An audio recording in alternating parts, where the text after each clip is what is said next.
हमारे व्यस्त जीवन में ईश्वर की आवाज़। सार्थक जीवन मिलता नहीं, जीवन को सार्थक बनाना पड़ता है। 25वां सामान्य रविवार 24 सितंबर 2023। पहला पाठ नबी इसायास का ग्रंथ अध्याय 55 पद संख्याएं 6 से 9 तक। दूसरा पाठ फिलिपियों के नाम संत पौलुस का पत्र अध्याय 1 पद संख्याएं 20 से 24 तक और 27। संत मती का सुसमाचार अध्याय 20 पद संख्याएं 1 से 16 तक।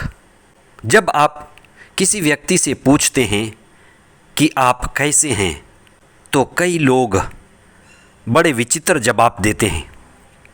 कोई कहता है समय कट रहा है, कोई कहता है समय बीत रहा है, कोई कहता है चल रहा है, तो कोई कहता है घसीट रहे हैं।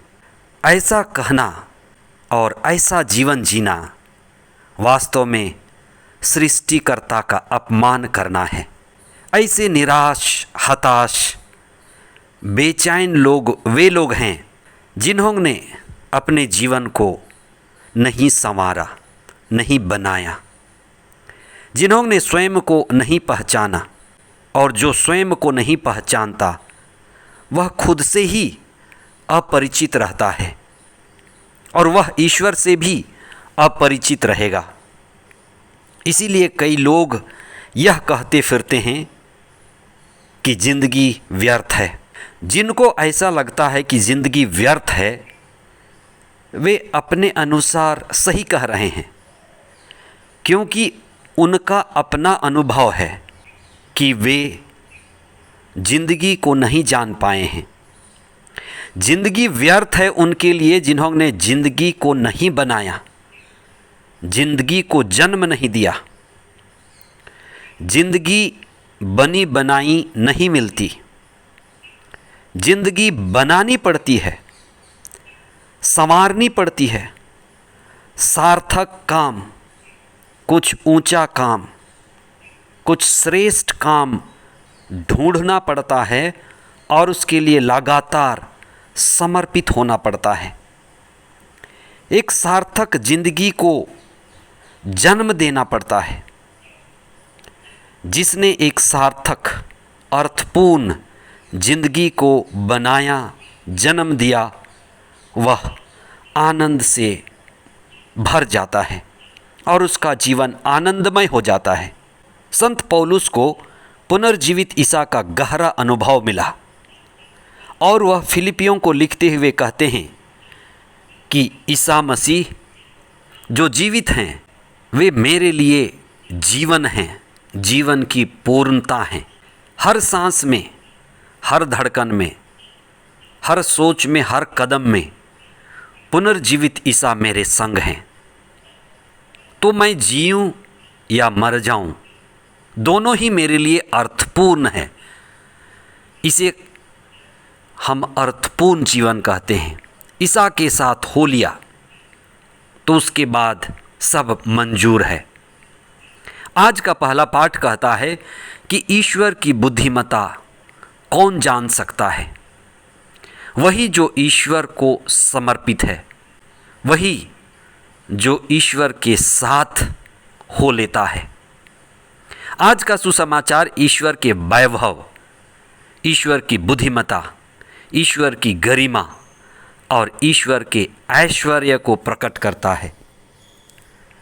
ईश्वर की गरिमा कार्य करने में छिपी हुई है। ईश्वर कार्य करता रहता है। संत यूहन्ना के सुसमाचार अध्याय 5 पद संख्या 17 में ईसा कहते हैं कि मेरा पिता कार्य करता रहता है और मैं भी कार्य करता रहता हूँ। ईश्वर की गरिमा कार्य करते रहने में है। मनुष्य जो ईश्वर का प्रतिरूप है, मनुष्य की गरिमा भी कार्य करते रहने में है। इसलिए हम जब तक जीवित रहें, जितनी ताकत रहे, शक्ति रहे, सामर्थ्य रहे, हम श्रेष्ठ और सार्थक कार्य जारी रखें।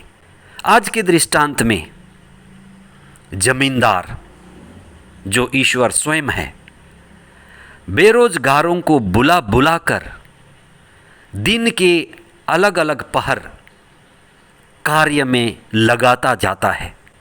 ईश्वर चाहता है कि हम कार्य में जुटे रहें, सार्थक कार्य में लगे रहें। कुछ लोगों की शिकायत होती है कि काम नहीं मिलता, रोजगार नहीं है, इसलिए वो निराश रहते, हताश रहते, बेचैन रहते। तो कुछ लोग ऐसे भी हैं जो कहते हैं कि रोजगार बहुत है, पर समर्पित लोग नहीं हैं, मेहनत करने वाले नहीं हैं, ईमानदार नहीं हैं, विनम्र और कर्मठ लोगों की कमी है। एक है काम का न मिलना, जिसे कोई सिर्फ सरकारी नौकरी ढूंढना चाहे, यह वर्तमान स्थिति में असंभव है। दूसरा है काम तो मिलता है पर लोग काम करने की इच्छा नहीं करते, आलस्य होगा, अपनी कोई मजबूरी होगी। अगर कुछ ऊंचा, कुछ सार्थक जिंदगी में करना नहीं है तो जिंदगी व्यर्थ मालूम पड़ेगी, फिर हमें जिंदगी को काटना पड़ेगा, आशीष और कृपा से वंचित होंगे। ईश्वर चाहता है कि हर कोई अपनी योग्यता के अनुसार कार्य करता रहे। काम सिर्फ काम नहीं होता, काम में व्यक्ति का व्यक्तित्व का विकास होता है। काम के द्वारा ही व्यक्ति खिलता है, इसलिए काम में व्यक्ति का खिलना व्यक्ति का ऐश्वर्य है। ईश्वर अपनी बुद्धिमत्ता से हमें हमारे कार्यों का फल देते हैं और ईश्वर हमें ज़्यादा ही देते हैं, इतना देते हैं कि हमारी ज़रूरत पूरी हो सके। जो व्यक्ति बहुत ज़्यादा लालच करेगा उसकी ज़रूरत कभी पूरी नहीं होगी, लेकिन जो व्यक्ति समझदार है, अपनी ज़रूरत को जितनी सीमित रख सकता है रखता है, उसके लिए हर ज़रूरत पूरी हो जाएगी। प्रतिदिन हमें स्वयं को श्रेष्ठ और सार्थक कार्य में व्यस्त रखना है। कई ऐसे लोग हैं जो अपने लिए रिटायरमेंट के बाद भी सार्थक और श्रेष्ठ कार्य ढूंढते हैं और ज़िंदगी के आखिरी सांस तक लगे रहते हैं।